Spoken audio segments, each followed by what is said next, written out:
Hello guys, कैसे हैं आप सब लोग। सोल हीलर की एपिसोड 01 के साथ हाजिर हूँ। तो एपिसोड 1 की शुरुआत में हमें इस जगह के बारे में बताया जाता है कि इस जगह को फाइटिंग स्पिरिट मेनलैंड कहा जाता है और फाइटिंग स्पिरिट मेनलैंड के ऊपर सिर्फ स्ट्रेंथ ही सब कुछ है। अगर आपके पास स्ट्रेंथ है तो आपके पास सब कुछ है, और अगर आपके पास स्ट्रेंथ नहीं है आप एक बहुत ही लो लाइफ के बंदे हैं। अगर यहाँ पर आपको फाइटिंग स्पिरिट मेनलैंड में इज्जत चाहिए तो वो आप अपनी इज्जत खुद करवा सकते हैं। अगर आपके पास मार्शल आर्ट्स के स्किल्स हैं, यहाँ पर जो भी मास्टर्स होंगे जिनके पास मार्शल आर्ट्स के स्किल्स होंगे और जिनके पास स्ट्रेंथ होगी उनको यहाँ पर फाइटिंग स्पिरिट्स मास्टर कहा जाता है। तो यहाँ पर फाइटिंग स्पिरिट मास्टर्स के पावर के हिसाब से 9 लेवल्स होते हैं। सबसे नीचे लेवल 1 होता है और सबसे टॉप पर लेवल 9 होता है। अपने आप को लेवल अप से लेवल 2 तक पहुँचाने के लिए किसी को भी बहुत ज्यादा मेहनत करना पड़ती है। सालों की मेहनत के बाद जब आप अपनी बॉडी के अंदर बहुत सारी सोल पावर को इकट्ठा कर लेंगे, यानी कि बहुत सारी स्पिरिचुअल एनर्जी को, तो उसके बाद आप लेवल अप कर सकते हैं और सेकंड लेवल पर पहुंच जाएंगे। लेकिन ऐसा करना बहुत ज्यादा मुश्किल है, इस काम में बहुत सारे साल लग सकते हैं। लेकिन साथ ही यहाँ पर यह भी बताया जाता है कि अगर कोई भी यहाँ पर फाइटिंग स्पिरिट मेनलैंड में 12 साल की उम्र तक अपनी फाइटिंग स्पिरिट को अवेकन नहीं कर पाता तो जिंदगी में कभी भी अपनी फाइटिंग स्पिरिट को दोबारा अवेकन नहीं कर पाएगा। चाहे वो अपनी बाकी की सारी जिंदगी कितनी ही कोशिश क्यों ना कर ले, वो अपनी फाइटिंग स्पिरिट को एक्टिवेट नहीं कर सकता। तो ये तो थी सारी स्टोरी हमारे फाइटिंग स्पिरिट मेनलैंड की, कि यहाँ पर क्या कुछ होता है और यहाँ पर क्या कुछ होने वाला है। अब ये यहाँ से शुरू होगा। तो एपिसोड की शुरुआत में लू फैमिली का सीन दिखाया जाता है। हमारे हीरो का नाम लू चैन है, जो कि लू फैमिली का यंग मास्टर है। लू चैन के फादर चिल्लाकर अपने बेटे से कहते हैं, लू चैन जल्दी से अपने घुटनों पर बैठो। और लू चैन अपने घुटनों पर बैठ जाता है। वो अपने बेटे पर बहुत ज्यादा गुस्सा हो रहे होते हैं और उसे कहते हैं, तुम बिल्कुल एक कचरा हो। हमारी उम्र 12 साल हो चुकी है लेकिन तुमने अभी तक अपनी फाइटिंग स्पिरिट को अवेकन नहीं किया। हमने तुम्हें अपनी फैमिली का यंग मास्टर बनाया लेकिन तुमने हमारी लू फैमिली के ऊपर एक बहुत बड़ा दाग लगा दिया है। तो लू चैन के फादर उसके ऊपर इसलिए बहुत ज्यादा गुस्सा है क्योंकि यहाँ पर जी फैमिली के एल्डर आए हुए हैं और जी फैमिली की लड़की भी उनके साथ ही है। बहुत साल पहले जब लू चैन छोटा था तब जी फैमिली के एल्डर ने अपनी बेटी की एंगेजमेंट इस लड़के के साथ कर दी थी, यानी लू चैन के साथ की थी। अब जबकि 12 साल की उम्र में इसने अपनी स्पिरिचुअल एनर्जी को एक्टिवेट नहीं किया, जी फैमिली वाले यहाँ पर इस एंगेजमेंट को तोड़ने के लिए आए हैं और इसी वजह से लू फैमिली के पैट्रियार्च बहुत ज्यादा गुस्से में हैं। उनका नाम बदनाम हो रहा है। जी फैमिली के पैट्रियार्च मास्टर लू से कहते हैं, मास्टर लू आप इतना ज्यादा गुस्सा क्यों हो रहे हैं? वैसे भी इन दोनों के एंगेजमेंट का फैसला बचपन में किया गया था और वो फैसला हम लोगों ने कोई सीरियसली नहीं लिया। आपको इस पर गुस्सा होने की जरूरत नहीं है। जी फैमिली के पैट्रियार्च अपनी बेटी जिसका नाम जीरू है वो उसकी तारीफ करते हुए कहते हैं, मेरी बेटी एक बहुत ही बड़ी टैलेंटेड लड़की है, एक बहुत बड़ी जीनियस है। इसने अपनी फाइटिंग स्पिरिट को लेवल 5 तक अवेकन कर लिया है और बहुत ही जल्दी इस जीरो का एडमिशन होने वाला है, वो भी मार्शल अकेडमी में। और आपको पता है कि मार्शल अकेडमी में एडमिशन होना कितनी बड़ी बात है और इसलिए हम लोग चाहते हैं कि इस एंगेजमेंट को खत्म कर दिया जाए क्योंकि हमारी बेटी तो मार्शल अकेडमी में जाने वाली है और आपका लू चैन ये एक बेकार लड़का है। 12 साल की उम्र तक पहुँच चुका है लेकिन अभी तक भी इसकी फाइटिंग स्पिरिट अवेकन नहीं हुई। यहाँ तक कि पूरे वुलिंग प्रोविंस को इस बारे में पता चल चुका है कि आपकी फैमिली का ये लड़का ये बेकार है, एक कचरा है, इससे ज्यादा कुछ नहीं। जबकि लू चैन भी वहाँ पर चुपचाप बैठा अपनी सारी इंसल्ट सुन रहा होता है। तो यहीं पर जी फैमिली के पैट्रियार्च के साथ एक और लड़का होता है। तो इस लड़के का नाम ल्यू होता है और ये लड़का मार्शल अकेडमी का एक स्टूडेंट है, इसीलिए ये बहुत ज्यादा एरोगेंट है क्योंकि मार्शल अकेडमी में एडमिशन लेना कोई आम सी बात नहीं है। ये लड़का भी यहाँ पर इन सारे बड़ों में बात करते हुए कहता है, मैं यहाँ पर अपनी मार्शल अकेडमी को रिप्रेजेंट कर रहा हूँ क्योंकि मुझे अपनी मार्शल अकेडमी वालों ने यहाँ पर भेजा है जीरो को चेक करने के लिए कि क्या वाकई में वो इतनी बड़ी जीनियस है या नहीं। और यहाँ पर आने के बाद मैंने देखा है कि जीरो वाकई में एक बहुत बड़ी जीनियस है। अब क्योंकि ये मार्शल अकेडमी की एक स्टूडेंट बनने वाली है और मेरी जूनियर है तो मैं नहीं चाहता कि इस लड़की की एंगेजमेंट किसी ऐसे लड़के के साथ हो जो कि बेकार है, एक ऐसा लड़का जो कि अपनी मार्शल स्पिरिट को भी अवेकन नहीं कर सकता। मुझे लगता है कि लू फैमिली के हेड को इस बारे में सोचना चाहिए। लू फैमिली के हेड यानी कि लू चैन के फादर वो भी उस लड़के की तरफ देखते हैं और कहते हैं, ये लड़का बहुत ज्यादा एरोगेंट है। यहाँ पर हम सभी बड़ों में ये किस तरह बात कर रहा है लेकिन मुझे इसकी सारी बातों को इग्नोर करना पड़ेगा क्योंकि ये मार्शल अकेडमी का स्टूडेंट है। काश मेरा बेटा भी मार्शल अकेडमी का स्टूडेंट बन पाता, लेकिन क्या करें, अब तो कुछ भी नहीं किया जा सकता। वो उनसे कहता है, ठीक है मैं आप लोगों की बात को समझ गया हूँ। अब जबकि मार्शल अकेडमी के रिप्रेजेंटेटिव स्टूडेंट ने हमसे ये बात की है, चलो ठीक है हम लोग इस एंगेजमेंट के बारे में भूल जाते हैं। जी फैमिली के पैट्रियार्च कहते हैं, फैमिली हेड मुझे लगता है कि आपने मेरी बात को गलत समझा है। हम लोग ये नहीं चाहते कि आप यहाँ पर इस एंगेजमेंट को कैंसिल करें, हम ये चाहते हैं कि आप इस एंगेजमेंट को कम्प्लीटली कैंसिल करें। और मुझे लगता है कि आप मेरी बात को समझ सकते हैं कि मैं यहाँ पर क्या कहना चाह रहा हूँ क्योंकि आप भी अच्छी तरह से जानते हैं कि आपके बेटे ने मार्शल स्पिरिट को अभी तक अवेकन नहीं किया और आपका बेटा लू चैन हमारी बेटी जीरो के बिल्कुल भी लायक नहीं है। तो हमारा हीरो इतनी ज्यादा इंसल्ट करवाने के बाद उठकर खड़ा हो जाता है और उनसे कहता है, तुम सभी लोग यहाँ पर मुझे मिलकर बुली कर रहे हो सिर्फ इसी वजह से कि मैंने अभी तक अपनी स्पिरिचुअल एनर्जी को अवेकन नहीं किया। फादर उसको उठता हुआ देखते हैं तो बहुत ज्यादा गुस्सा हो जाते हैं और अपनी पावर्स को यूज करते हुए उसके ऊपर अटैक करते हैं और उसे फिर से नीचे गिरा देते हैं और कहते हैं, तुम्हें किसने कहा कि उठकर खड़े हो जाओ, तुम्हें बड़ों के सामने बैठने की तमीज नहीं है। लू चैन पीछे गिरने के बाद अपने फादर से कहता है, फादर आप इन सभी के सामने मेरे साथ ऐसा कैसे कर सकते हैं। फादर उसे कहते हैं तुम मुझे दोबारा फादर मत कहना, तुम मेरे बेटे नहीं हो, बल्कि मैंने तुम्हें गोद लिया था और ये मेरी सबसे बड़ी गलती है। मैं तुम्हारे जैसे कचरे को उठाकर अपनी फैमिली में ले आया, तुम्हारे ऊपर हम लोगों ने इतने सारे रिसोर्सेज को खर्च किया, लेकिन फिर भी तुम अपनी स्पिरिचुअल एनर्जी को अवेकन नहीं कर पाए। तुम हमारी लू फैमिली के नाम पर एक बहुत बड़ा दाग हो, इसलिए मेरी नजरों से दफा हो जाओ। लू चैन भी चिल्लाकर अपने फादर से कहता है फादर जी आप क्या कह रहे हैं, मैं आपका बेटा हूँ, आप मुझसे इस तरह कैसे बात कर सकते हैं। तो फादर यहाँ पर लू चैन से कहते हैं तुम्हारे जैसे कचरे की मेरी लू फैमिली में कोई भी जगह नहीं है, इसलिए मैं आज यहाँ पर सभी पैट्रियार्च के सामने ये फैसला करता हूँ कि लू चैन आज से हमारी लू फैमिली का हिस्सा नहीं है, जाओ और यहाँ से दफा हो जाओ, कहीं दूर चले जाओ। तो लू चैन फिर से उठकर खड़ा हो जाता है और साथ ही वो हंसना शुरू कर देता है और हंसकर कहता है फादर यहाँ पर आपने एक बहुत बड़ी गलती कर दी है। आपने अपनी प्राइड की खातर, आपने अपनी राइवलरी की खातर और अपने फायदे को देखने की खातर अपने ही बेटे को अपने घर से निकाल रहे हैं, जो कि आपका सगा बेटा है, और आप यहाँ पर सभी के सामने कह रहे हैं कि मैं आपका बेटा नहीं हूँ।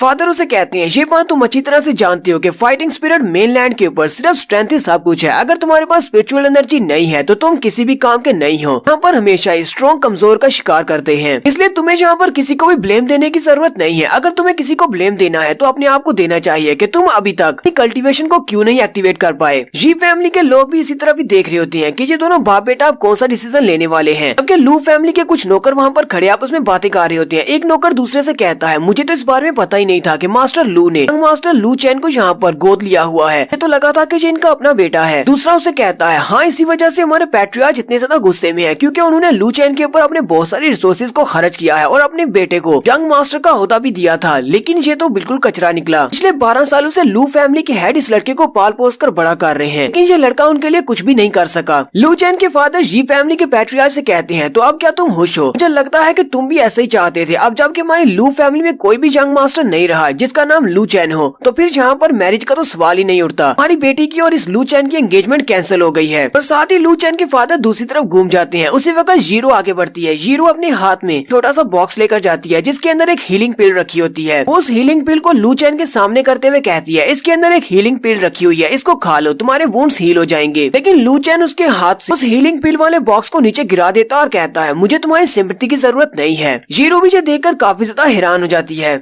लू चैन उसके हाथ से वो पिल गिराने के बाद पीछे की तरफ मुड़ जाता है, वो वहाँ से जाने लगता है। तो उसी वक्त स्टूडेंट ल्यू आगे बढ़ता है और उसका बाजू पकड़ लेता है और उसे कहता है तुम्हारी हिम्मत कैसे हुई मेरी जूनियर स्टूडेंट के साथ इस तरह का बर्ताव करने की? उसने जहाँ पर तुम्हारे साथ कुछ भी बुरा नहीं किया, वो तो यहाँ पर तुम्हारी हेल्प कर रही थी, लेकिन तुमने उसके साथ इतना बुरा बर्ताव किया। ल्यू जैसे उसके बाजू को पकड़ता है तो लू चैन काफी गुस्सा हो जाता है और गुस्सा होने की वजह से उसके पास से उसकी स्पिरिचुअल एनर्जी भी रिलीज हो रही होती है। वो उसे कहता है तो तुम क्या चाहते हो कि उसके इस एहसान के बदले में उसके सामने अपना सर झुका दूं या फिर अपना माथा रगड़ूं, या फिर तुम चाहते हो कि मैं जी फैमिली वालों को इस बात के लिए थैंक यू बोलूं कि जिनकी वजह से मेरे फादर ने मुझे अपना बेटा मानने से इनकार कर दिया और मैं अपने घर से निकाला जा रहा हूँ। लू चैन गुस्से के साथ ये बात करने के बाद पीछे की तरफ मुड़ जाता है कि ल्यू भी उसके हाथ को छोड़ देता है क्योंकि उसकी बॉडी के अंदर से उसे काफी सारी स्पिरिचुअल एनर्जी महसूस होती है। लू चैन जाने से पहले उन सभी से कहता है मेरी एक बात को याद रखना, एक दिन मैं वापस आऊंगा और तुम सभी लोग इस बात के लिए पछताओगे कि तुम सभी ने मेरे साथ कितना बुरा बर्ताव किया है। और इतना कहने के बाद लू चैन वहाँ से बाहर निकल जाता है, जबकि वो स्टूडेंट ल्यू अपने हाथ की तरफ देखता और कहता है बस थोड़ी देर के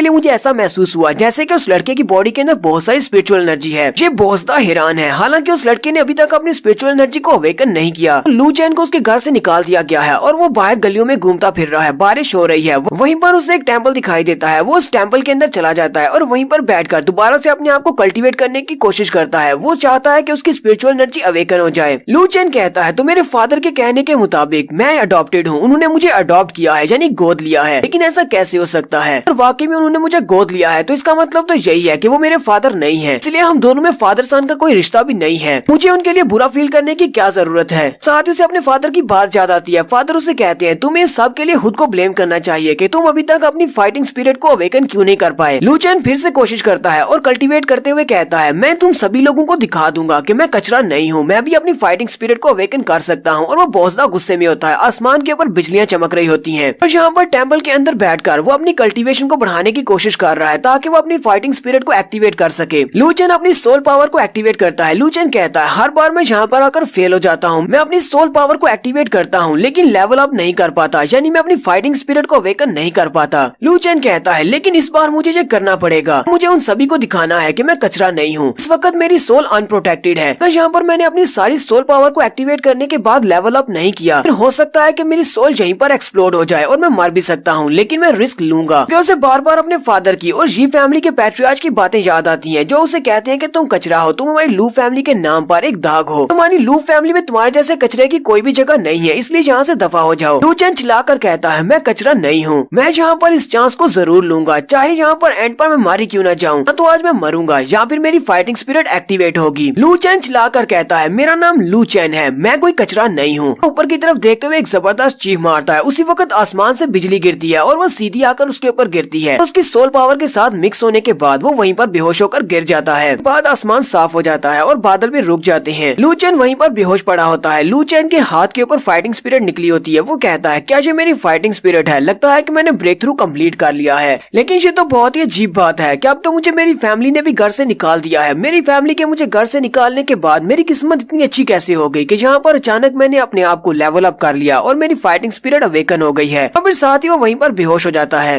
तो लू चैन के बेहोश होने के बाद वहीं पर उसे सुबह हो जाती है। सुबह के वक्त उसी टेम्पल के बाहर दो छोटे लड़के आते हैं और वो दोनों ही भिखारी होते हैं। वो उस टेम्पल का दरवाजा खोलकर जैसे ही अंदर आती हैं तो छोटे वाला अंदर आती कहता है ब्रदर यहाँ पर तो कोई पहले से घुसा हुआ है। तो इन दोनों भिखारी बच्चों ने इस ओल्ड टेम्पल को अपना बेस बनाया हुआ है। बड़े भाई का नाम जाओ सैन होता है। जाओ सैन कहता है इस बंदे की हिम्मत कैसे हुई यहाँ पर हमारे बेस पर आकर चीजें चोरी करने की। और वो जल्दी से बड़े गुस्से के साथ आगे बढ़ता है उसे देखने के लिए कि आखिर ये बंदा है कौन और यहाँ पर क्या कर रहा है। लेकिन लू चैन तो वहाँ पर बेहोश पड़ा होता है। छोटा भाई उसके इशारा करते हुए कहता है जाओ सैन क्या ये मर गया? जाओ सैन उसके सर में थप्पड़ मारता है और उसे कहता है बेवकूफ कहीं के, मैंने कौन सा उसे चेक किया है, मुझे कैसे पता होगा कि वो जिंदा है या मरा हुआ है। फिर जाओ सैन आगे बढ़ता है और उसकी सांस को चेक करते हुए कहता है मुझे लगता है कि ये लड़का एक बहुत ही सीवियर ट्रॉमा में है क्योंकि इसकी सांस चल रही है लेकिन ये बेहोश है। ऊपर से इसकी हालत बहुत ज्यादा खराब लग रही है। अगर कोई नॉर्मल इंसान होता तो वो तो अब तक मर चुका होता। छोटा भाई जाओ सैन से कहता है जाओ सैन मुझे लगता है कि ये एक फाइटिंग स्पिरिट मास्टर है। उसका भाई उसे कहता है नहीं ये एक फाइटिंग स्पिरिट मास्टर कैसे हो सकता है, जरा इसकी एज तो देखो, इसकी एज हमारे जितनी है, इतनी सी एज में एक फाइटिंग स्पिरिट मास्टर कैसे बन सकता है? अगर वाकई में ये एक फाइटिंग स्पिरिट मास्टर होता तो ये यहाँ पर इस टेम्पल में क्या कर रहा होता? हम भिखारियों के टेम्पल में। इसके पीछे तो कोई बहुत बड़ी फैमिली होनी चाहिए थी जो इसको सपोर्ट करती और ये किसी फैमिली का यंग मास्टर होता। तो छोटे भाई का नाम जाओ वू है। जाओ सैन जाओ वू से कहता है जाओ वू मैं अपोथेकेरी में जा रहा हूँ, मुझे लगता है कि वहाँ पर जाने से मुझे कुछ हीलिंग मेडिसिन मिल सकती है जिससे हम लोग इसका इलाज कर सकते हैं। जाओ वू से कहता है लेकिन ब्रदर आज हम लोगों ने बैगिंग करके ज्यादा पैसे नहीं कमाए, हमारे पास तो बस थोड़े से कॉइन्स हैं और इतने कॉइन्स के साथ हम लोग मुश्किल से खाना खरीद पाएंगे, क्या तुम्हें लगता है कि इतने कॉइन्स से हम इसके लिए मेडिसिन ला सकते हैं? जाओ सैन उसे कहता है छोटे मेरी एक बात हमेशा याद रखना, हमेशा उसी की मदद करनी चाहिए जिसे मदद की जरूरत हो और इसकी जान बचाना बहुत ज्यादा जरूरी है। पहले इसकी जान बचाते हैं, खाना बाद में देख लेंगे। और साथ ही वो बाहर निकल जाता है। जाओ भी इसके पीछे भागता और कहता है मुझे भी तुम्हारे साथ आने दो, मैं भी तुम्हारे साथ चलता हूँ। लू चैन भी अपनी हल्की सी आंखें खोलकर उनको देख रहा होता है कि वो दोनों उसके लिए मेडिसिन लेने के लिए जा रहे हैं। तो नेक्स्ट सीन हमारा रात के वक्त का होता है। वो दोनों भाई वहीं पर आकर बैठ जाते हैं और उसके लिए मेडिसिन लेकर आए होते हैं और उन दोनों की हालत काफी ज्यादा खराब होती है क्योंकि उन दोनों ने किसी से बहुत ज्यादा मार खाई है। जाओ अपने बड़े भाई से कहता है ब्रदर हमने मेडिसिन तो इसको खिला दी है लेकिन ये ठीक क्यों नहीं हो रहा, आयुषी अभी तक उठा क्यों नहीं?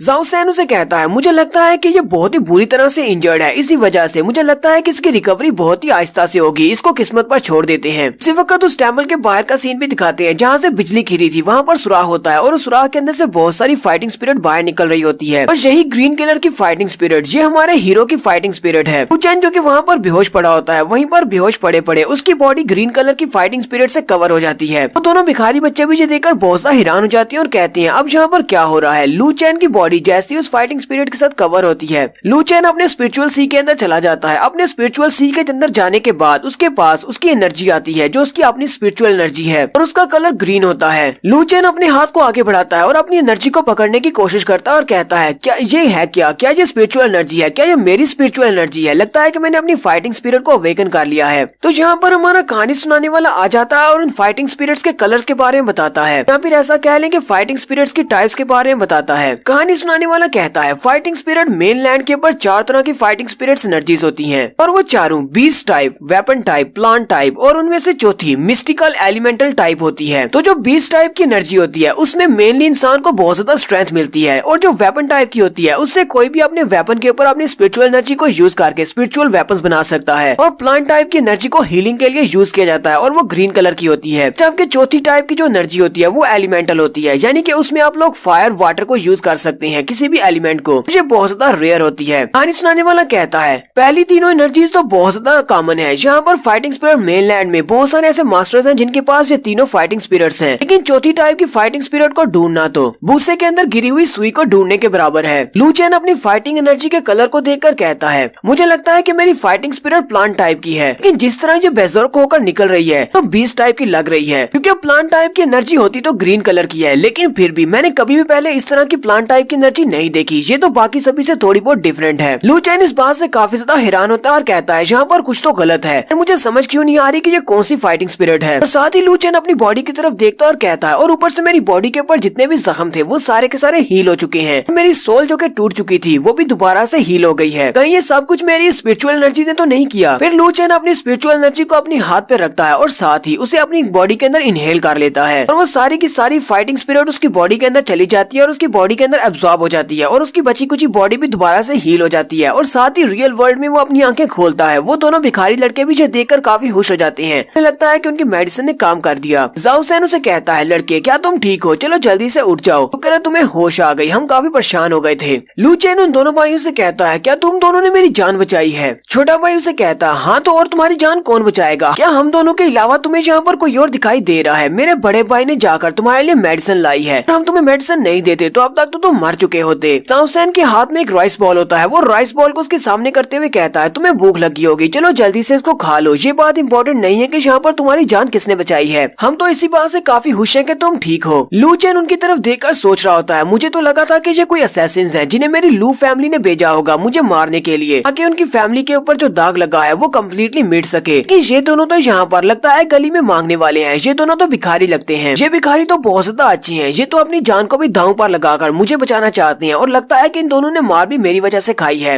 लू चेन उसके हाथ से राइस बॉल ले लेता है और उसे कहता है तुम्हारा बहुत बहुत शुक्रिया। जाओ सैन हंसते हुए उससे कहता है तुम्हें शुक्रिया कहने की जरूरत नहीं है, आज के बाद तुम मेरी प्रोटेक्शन में हो। आज इसको खा लो और उसके बाद आराम से सो जाओ, कल सुबह मैं तुम्हारे लिए और भी अच्छा खाना लेकर आऊंगा। छोटा भाई अपने बड़े भाई से कहता है जाओ सैन ये तुम क्या कह रहे हो, तुम वाकई में दोबारा उसी गली में जाने वाले हो क्या? तुम्हें पता नहीं है कि आज हमें वहाँ पर कितनी मार पड़ी है? तुम्हें पता है ना कि वो गली सिस्टर हांग के टेरिटरी है और हम लोग वहाँ पर जाकर भीख नहीं मांग सकते। आज उन्होंने हमें इतना ज्यादा पीटने के बाद ये सिर्फ एक वार्निंग दी है, अगली बार हम लोग उनके इलाके में गए तो वो लोग हमें मार मार कर मार ही डालेंगे। जाओ सैन खांसते हुए उसे चुप कराने की कोशिश करता है और कहता है इस बात से क्या फर्क पड़ता है कि उन्होंने हमें मारा है, आज तुम्हें किस बात का डर है? तुम्हें पता है ना कि सिस्टर हांग की टेरिटरी में उस गली में जाकर हमें ज्यादा भीख मिलती है, यहाँ पर तो इतने लोग भी नहीं है, जबकि हमारे पास एक तीसरा बंदा भी है। अब हमारी फैमिली में एक और मेंबर आ गया है तो हमें इससे भी खाना खिलाना होगा, इसके लिए भी तो मांगना पड़ेगा, तो हमें सिस्टर हांग की गली में जाना ही पड़ेगा भीख मांगने के लिए। जाओ अपने भाई से कहता है लेकिन ब्रदर अगर वो लोग हमें दोबारा से मिले तो हमें बहुत ज्यादा पीटेंगे और हो सकता है कि इस बार हमें मार डालें। जाओ सैन अपने छोटे भाई से कहता है तुम्हें डरने की जरूरत नहीं है, जब तक तुम्हारा बड़ा भाई तुम्हारे साथ है तुम्हें कोई भी हाथ नहीं लगा सकता। और जाओ सैन को किसी से भी डर नहीं है, मैं जहाँ पर जाऊँ उस गली में जाकर बैगिंग कर सकता हूँ, यानी वहाँ पर जाकर भीख मांग सकता हूँ, कोई मुझे नहीं रोकेगा। लू चैन भी उसकी बात सुनने के बाद मुस्कुराना शुरू कर देता है। लू चैन वहीं पर बैठकर दोबारा से अपने आप को कल्टीवेट करता है ताकि वो अपनी सेल्फ हीलिंग को कंप्लीट कर सके। उसी वक्त लू चैन को बाहर से आवाज आती है। वो दोनों भाई वापस आ जाते हैं, लेकिन इस बार बड़े भाई जाओ सैन की हालत काफी ज्यादा खराब है। छोटे भाई ने उसे सहारा दिया होता है और उसे कहता है जरा संभल कर चलो। लू चैन जल्दी से बाहर निकलता है और कहता है तुम दोनों को क्या हुआ? वो जाओ सैन को अंदर ले आते हैं और आकर लिटा देते हैं। लू चैन उसके कपड़ों को हटाता है तो उसकी बॉडी के ऊपर बहुत सारे जख्मों के निशान होते हैं, किसी ने उसे बहुत ही बुरी तरह से पीटा होता है। लू चैन छोटे भाई से पूछता है आखिर ये सब कुछ इसके साथ किसने किया है? जाओ लू चैन को बताता है कि हम लोग भीख मांगने के लिए गए थे सिस्टर हांग की टेरिटरी में और वहाँ पर जाने के बाद कुछ लोगों ने हमें पीटना शुरू कर दिया और वो सारे सिस्टर हांग के लोग थे। वो लोग भी भिखारी हैं, लेकिन वो लोग हमें अपनी गली में भीख नहीं मांगने देते। जाओ सैन ने उनको रोकने की कोशिश की, लेकिन वो काफी ज्यादा थे और काफी स्ट्रॉन्ग भी थे। उन्होंने हमें बहुत ही बुरी तरह से पीटा। जाओ सैन को तो कुछ ज्यादा ही पीटा है। लू चैन उसकी बात सुनने के बाद काफी ज्यादा गुस्से में होता है, क्योंकि वो जिस सिस्टर हांग की बात कर रहा है वो सिस्टर हांग लू फैमिली की है। वो कहता है कि हमारे लू फैमिली वाले इतने ज्यादा बदमाश हैं कि वो इन भिखारियों को अपनी गली में भीख भी नहीं मांगने देते। मैंने पहले कभी इस बारे में क्यों नहीं सुना? लू चैन अपनी हीलिंग पावर्स को यूज करते हुए जाओ सैन की बॉडी को हील करने की कोशिश करता है। लू चैन कहता है जब मैं अपनी माइंड के अंदर था उसी वक्त मुझे महसूस हुआ था कि मेरी जो फाइटिंग स्पिरिट है वो किसी को भी हील कर सकती है, क्योंकि मेरी बॉडी के ऊपर जितनी भी इंजरीज थी वो सारी की सारी मेरी फाइटिंग स्पिरिट से ही हील हुई हैं। ये तो बहुत ही हैरान करने वाली बात है कि अगर मेरे पास प्लांट टाइप की एनर्जी है तो ये किसी को हील कैसे कर सकती है। लू चेन इसी बारे में सोच रहा होता है। लू चेन कहता है कहीं ऐसा तो नहीं कि मैं एक सोल हीलर बन गया हूँ। तो यहीं पर हमारा कहानी सुनाने वाला सोल हीलर के बारे में बताता है। वो कहता है कि सोल हीलर और स्पिरिट डिवाइस मास्टर ये दो बहुत ही स्पेसिफिक मास्टर्स हैं और जो लाखों करोड़ों में एक होते हैं। फाइटिंग स्पिरिट मास्टर्स के दरमियान में भी एक सोल हीलर को ढूंढ पाना बहुत ज्यादा मुश्किल है। जहाँ तक कि सोल हीलर के बारे में तो ऐसा भी कहा जाता है कि अगर एक सोल हीलर इतना ज्यादा पावरफुल हो कि अपने 9th लेवल तक पहुंच जाए तो वो तो एक मुर्दा को भी जिंदा कर सकता है। और यहाँ पर फाइटिंग स्पिरिट मेनलैंड में अगर कोई सोल हीलर होता है तो उसे गॉड के बराबर ही समझा जाता है। उसे समझा जाता है कि उसके पास डिवाइन पावर। भाई से कहता है तुम्हारा भाई बिल्कुल ठीक है, मैंने अपनी एनर्जी को यूज करते हुए इसके इंटरनल ऑर्गन्स को तो ठीक कर दिया है और फिलहाल ये खतरे से बाहर है। अभी के लिए ये जिंदा है, अभी के लिए नहीं मरेगा। छोटा लड़का कहता है तो क्या तुम एक सोल हीलर हो? लू चेन उसे कहता है नहीं, मुझे फिलहाल इस बारे में नहीं पता कि मैं एक सोल हीलर हूँ या नहीं, लेकिन मेरी फाइटिंग स्पिरिट किसी को भी हील कर सकती है। ये बहुत ही अमेजिंग बात है। लेकिन फिलहाल मेरे पास जितनी कल्टीवेशन है अपनी फाइटिंग स्पिरिट की मदद से मैं किसी की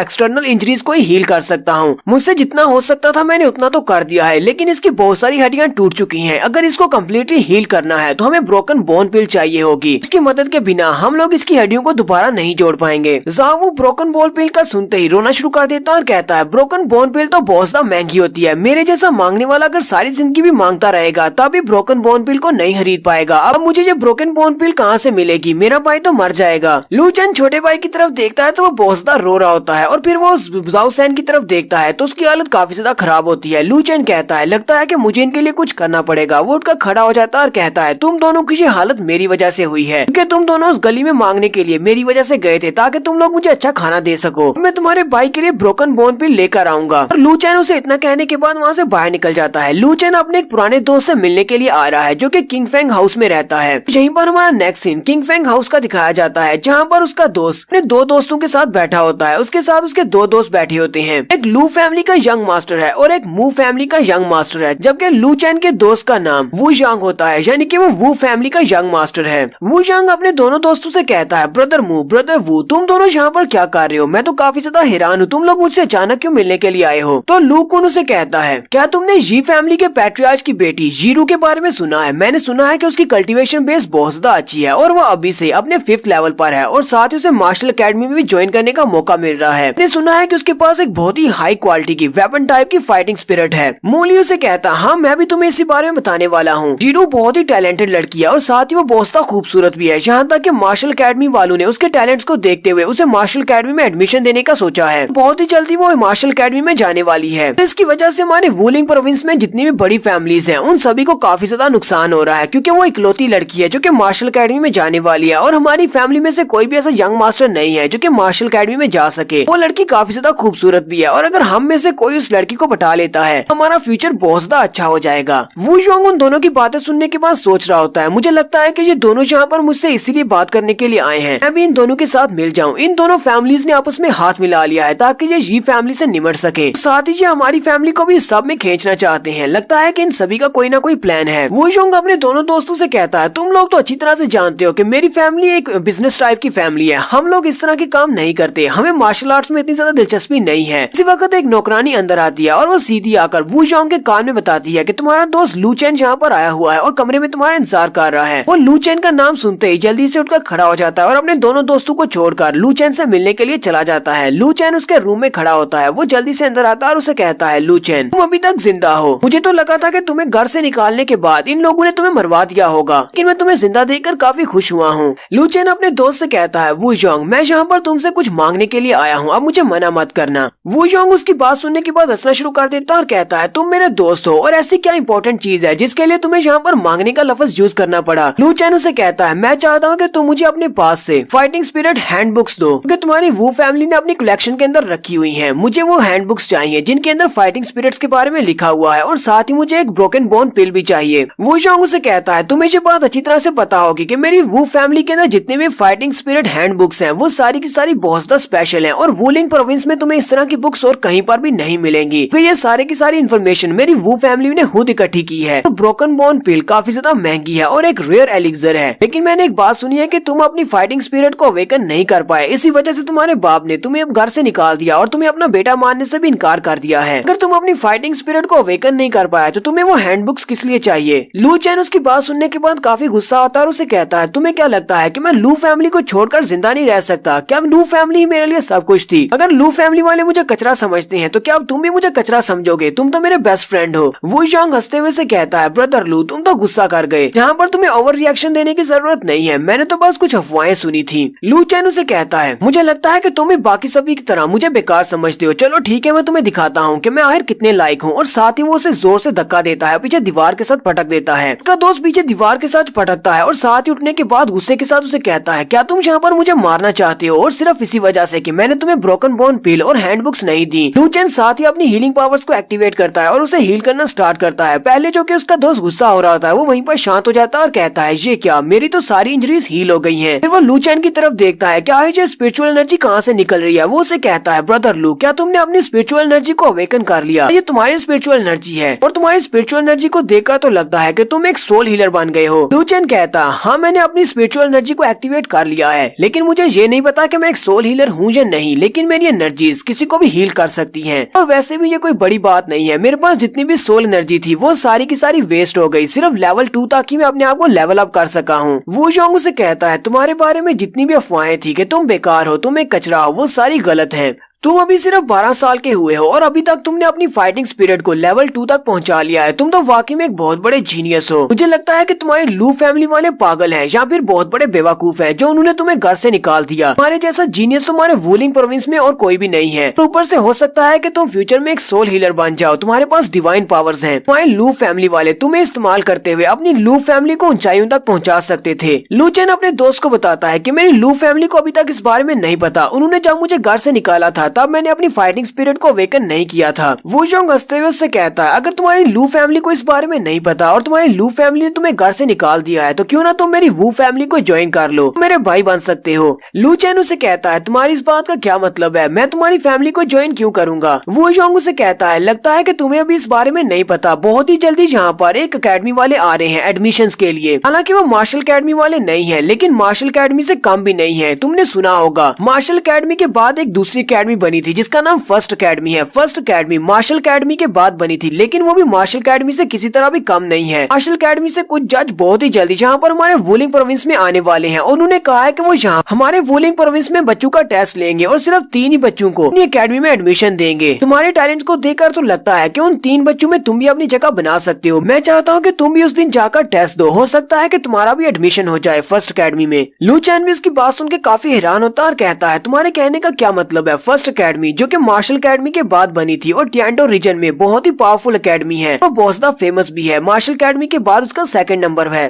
वू जोंग उसे कहता, हाँ मैं उसी अकेडमी की बात कर रहा हूँ। वो लोग यहाँ पर बहुत ही टैलेंटेड बच्चों को इसलिए ढूंढ रहे हैं क्योंकि पिछले कई सालों से मार्शल अकेडमी वालों ने उन्हें अपने आप से आगे नहीं निकलने दिया और हर बार वो फाइट में मार्शल अकेडमी से हार जाते हैं। इसी वजह से इनकी अकेडमी की रेटिंग बहुत ज्यादा कम होती जा रही है, लेकिन फिर भी टेंडो किंगडम में इनकी अकेडमी सबसे बेस्ट है। अगर तुम इस अकेडमी में चले जाते हो और तुम्हारा एडमिशन हो जाता है तो मेरी वू फैमिली की तरफ से जाते हो तो फिर हमारा यहाँ पर बहुत ज्यादा बोलबाला हो जाएगा, यानी कि हमारी फैमिली बहुत ज्यादा फेमस हो जाएगी। सिर्फ इतना ही नहीं, अगर तुमने एग्जामिनेशन को पास कर लिया, इसमें एडमिशन लेने के काबिल पाए गए तो तुम्हें वहाँ पर इनाम दिया जाएगा और इनाम में तुम्हें मेरिडियन एक्टिवेशन पिल दी जाएगी। तो यहाँ पर कहानी सुनाने वाला मेरिडियन एक्टिवेशन पिल के बारे में बताता है। वो कहता है ये एक स्पेशल पिल है, ये एक लेवल 2 की सोल पिल है। इसको निकलने से आपकी बॉडी के अंदर जितनी भी मेरिडियंस होती हैं उन सभी के चैनल्स ओपन हो जाते हैं और आपकी स्पिरिचुअल एनर्जी आपकी पूरी बॉडी के अंदर बह सकती है, वो भी आसानी के साथ। और ये वाली पिल उन बच्चों के लिए बहुत ज्यादा स्पेशल है जो कि अपनी सोल पावर को कल्टीवेट करना चाहते हैं। लेकिन मेरिडियन एक्टिवेशन पिल्स बहुत ज्यादा महंगी होती हैं, इसी वजह से किसी भी बाजार में ये आपको बिकती हुई दिखाई नहीं देंगी। बहुत सारी रिच फैमिलीज ऐसी होती हैं जो इसको अफोर्ड कर पाती हैं। इसके अलावा अपनी में छोटी फैमिलीज के यंग मास्टर हैं, वो इसको अफोर्ड नहीं कर सकते। तो ये दोनों अभी अपने रूम में खड़े बातें कर रहे होते हैं कि बाहर से नौकरानी की आवाज आती है। वो उसे कहती है, यंग मास्टर वो आपके दोनों दोस्त वहाँ पर बैठे आपका इंतजार कर रहे हैं, उन्होंने मुझे भेजा है ताकि मैं आपको वापस बुला सकूं। वू जोंग अपनी नौकरानी से कहता है, जाकर उनको बता दो कि मेरे पास अभी उनके लिए टाइम नहीं है, मैं अपने गेस्ट के साथ बहुत ज्यादा बिजी हूँ, मेरा गेस्ट बहुत ज्यादा इंपॉर्टेंट है। उनको बोलो कि अगर उनके पास टाइम नहीं है तो वापस चले जाएं, बाद में आ जाएं मुझसे मिलने के लिए। नौकरानी कहती है, ठीक है मैं उनको जाकर कह देती हूँ। लू चैन अपने दोस्त से कहता है, तो तुम चाहते हो कि मैं वहाँ पर एक डेडली फाइट में हिस्सा लूँ, क्योंकि जब अकेडमी वाले लोग यहाँ पर आएंगे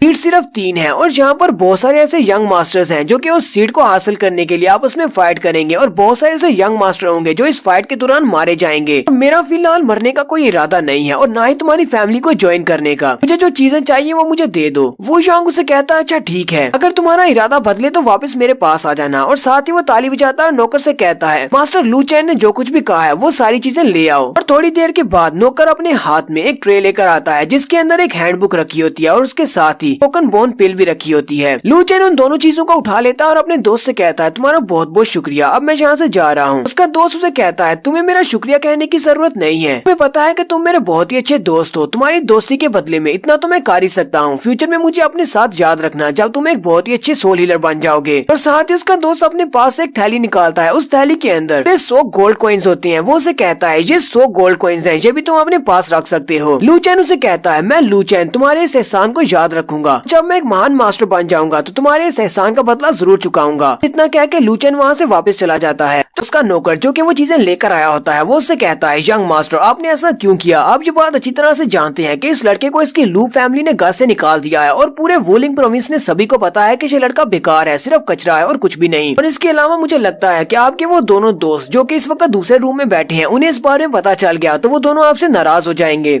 वू चोंग उसे कहता है मेरी फैमिली ने मुझे हमेशा सिखाया है कि हमें सिर्फ उसी की मदद करनी चाहिए जिसे मदद की जरूरत हो, ना कि किसी ऐसे की जिसे मदद की जरूरत ना हो। मैं यहाँ पर इस वक्त फ्यूचर की तरफ देख रहा हूँ और मुझे लगता है कि इस लड़के के पास बहुत सारी पोटेंशियल है और फ्यूचर में ये लड़का एक बहुत ही अच्छा सोल हीलर बन सकता है। तुम्हें पता है कि सोल हीलर होना डिवाइन पावर्स होने के बराबर है। अगर ऐसे किसी के साथ हमारे ताल्लुकात होंगे हमारी फैमिली भी राइज करेगी। और एक ब्रोकन बोन पिल और एक हैंडबुक ये तो बहुत ही थोड़ी कीमत है किसी ऐसे इंसान के साथ रिश्ता रखने के लिए। लू चैन वो सारा सामान लेकर वहाँ से बाहर निकल आता है और साथ ही वो सोच रहा होता है मुझे लगता है कि इस ब्रोकन बोन पिल की मदद से ब्रदर जाओ सैन बहुत ही जल्दी हील हो जाएगा और सिर्फ एक ही महीने वो दोबारा से चलना शुरू कर देगा। लू चैन अभी चलता हुआ जा ही रहा होता है कि उसी वक्त वू योंग का दोस्त मूली उसके सामने आकर खड़ा हो जाता है और कहता है तो अब मुझे समझ आए कि यंग मास्टर वू ने हम दोनों को जाने का क्यों कह दिया और उसके पास कौन सा इम्पोर्टेंट गेस्ट आया हुआ था जहाँ पर तो लू फैमिली का कचरा आया हुआ है। साथ ही मूली उसे कहता सॉरी मुझे माफ करना पर तुम तो लू फैमिली के बहुत बड़े जीनियस हो। और साथ ही वो हंसना शुरू कर देता है। लू चैन गुस्से के साथ उसे कहता है कुत्ते कहीं के मेरे रास्ते से हट जाओ। मूली उसकी बात सुनने के बाद गुस्सा हो जाता है और कहता है मुझे लगता है कि लू चैन को बहुत ही अच्छा सबक सिखाना पड़ेगा। लू फैमिली का कचरा हम पर हमारे सामने बात करने की कोशिश कर रहा है। उसी वक्त लू चैन का कजन पीछे से निकलता है और वो लू चैन के ऊपर अटैक करने के लिए आगे बढ़ता है। वो जंप करते हुए अपने हाथ के ऊपर अपनी पावर्स को भी रिलीज कर रहा होता है और साथ ही वो लू चैन के ऊपर अपनी पाम से अटैक करता है। लेकिन लू चैन अपनी मुंडी को साइड पे घुमाते हुए उसके अटैक को अवॉइड कर लेता है और अपने आप को उसके अटैक से बचा लेता है। लू कुन भी सामने जाकर खड़ा हो जाता है। लू चैन कहता है अब ये कमीना लू कुन यहाँ पर क्या कर रहा है? मुझे तो लगा था कि दोबारा लू फैमिली के किसी बंदे से सामना नहीं करना पड़ेगा, लेकिन लगता है कि इन सभी को कुचलकर ही आगे बढ़ना पड़ेगा। लू कुन भी गुस्से के साथ उसे कहता है कचरे कहीं के तुम्हारी हिम्मत कैसे हुई फाइट बैक करने की? लू चैन उसकी बात सुनने के बाद हंसना शुरू कर देता है और उसे कहता है तुम यहाँ पर कचरा किसको कह रहे हो? तुम हमारी फैमिली के सेकंड एल्डर के ग्रैंडसन नहीं होते, मेरे कजिन नहीं होते, तो मैंने अभी तक तुम्हारे पर अटैक कर दिया होता और तुम्हारी टांगे तोड़ दी होती। लू कुन और भी ज्यादा गुस्सा हो जाता है जबकि मूली उसे रोक देता है और कहता है तुम्हें इसके साथ फाइट करने की जरूरत नहीं है, ये तो सिर्फ एक कचरा है। मूली फिर से लू चैन का मजाक उड़ाते हुए कहता है मैंने तो सुना था कि जब ये 3 साल की उम्र का था तभी से इसने अपनी स्पिरिट ट्रेनिंग को स्टार्ट किया था ताकि ये अपनी फाइटिंग स्पिरिट को अवेकन कर सके